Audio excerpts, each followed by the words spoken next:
In George Orwell's book 1984, he called the UK Airstrip 1, i.e. nothing more than a landing strip for Oceania.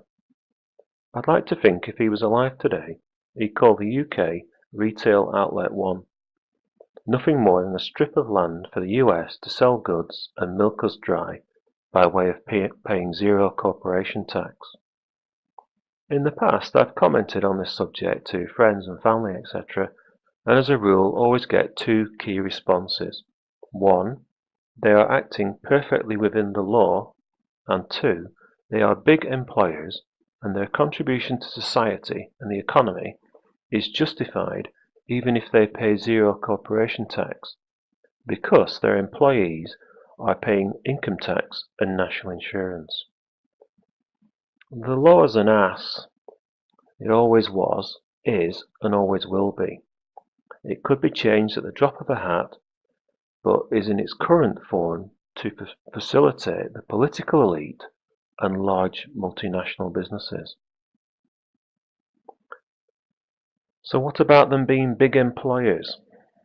Yes, it is a fact that the likes of Amazon in the UK employs more people than a local newsagent, but what about nationally? Apparently the British worker has never had it so good, with 32 million people currently employed, and this is data straight from the horse's mouth of the Office for National Statistics. In November 2018, the total number of people employed is 32 million. So Google, let's look at 5-6 big multinationals operating in the UK. Google currently employs 4,000 people, and in 2017 it paid £50 million corporation tax. Amazon employs 28,500 people and paid 15 million, that's just 15 million, not in the UK, on all of its European operations in 2017, and that is a revenue of £19.5 billion. Apple employs 5,500 people and paid £192 million again in its European operations. There's a link here where you can actually read about Apple's bullshit response, how they try to justify paying effectively zero tax. The sandwich restaurant, as they call it, outlet called Subway, employs 5,000 people in the UK. In 2017, effectively paid zero corporation tax. Starbucks employs 3,300 people, and in 2017 it paid $5.9 million corporation tax on all of its European operations. There's a quote from the Financial Times article, and I quote, "They paid just £8.6 million of corporation tax in Britain over the past 14 years. IKEA employs 11,700 people, and you will not find how much corporation tax they pay. And if you do, please let me know, because they are a complex maze of Dutch charities, all designed and all engineered to avoid paying tax. So let's pull a list together. So we've got all our companies on the left hand side column. We've got the number of employees and the tax paid. So for these big 6 multinational companies, we see that they're employing about 58,000 people, and they've paid about £200 million in the past year.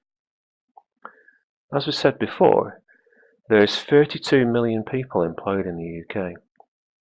So 58,000, it's nowhere near even 100,000. It's a mile off 1 million, and it's an absolute galaxy away from 32 million. As a percentage, it's about 1/10 of 1%, these 6 companies. The revenue from the government's own statistics website for 2017, the corporation tax receipts were £56 billion. So 200 million as a percentage of 56 billion, again, is 1/3 of 1%. The key to this is that if you shut down all of these 6 companies tomorrow in the UK, the employee figures at the Departments of Works and Pensions, it wouldn't even register. And the tax receipts at the HMRC, it wouldn't even clock. They wouldn't even know anything had happened. So where does all this other 99% of employees and corporation tax actually come from? Well, it comes from what we call SMEs, the small medium enterprises. And these are self-employed people, but typically small companies who employ 10, 20, 30, 40 people, etc. The high street retail assistants, restaurants, taxi drivers, etc., etc. The big corporations are not nationally the big employers and the big corporation tax payers.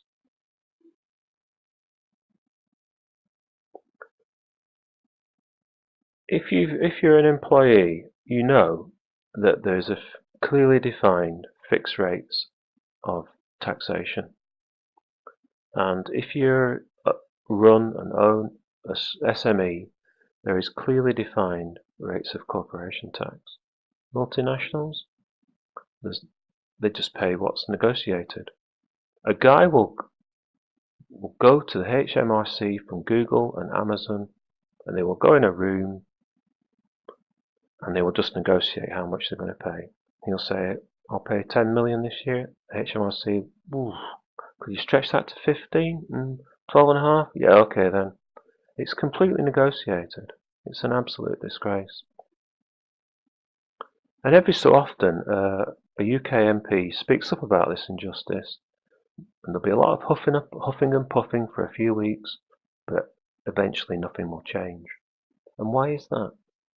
Is our UK government actually weak? It's hard to believe. Or is it powerless? And clearly I think they're powerless. The decision for these large multinationals to pay zero corporation tax is clearly coming from a power above the UK government. So my advice to SMEs is learn by example. Just take the example that HMRC is quite happy with Google, Amazon, etc. and just move all of your funds, all of your business funds, through an offshore account, say the Isle of Man, and work through an umbrella company for a small fee and effectively pay zero tax. And if this happened on a large scale, and the HMRC started to see the loss of billions in corporation tax, only then would it take action and start changing things. So the final conclusion of this video is, whatever you hear about Google and Amazon, their contribution to the UK economy, you're just being hoodwinked. We can see that their contribution in terms of employees and tax is just non-existent. They are simply milking the UK economy and redistributing this wealth from outside the UK.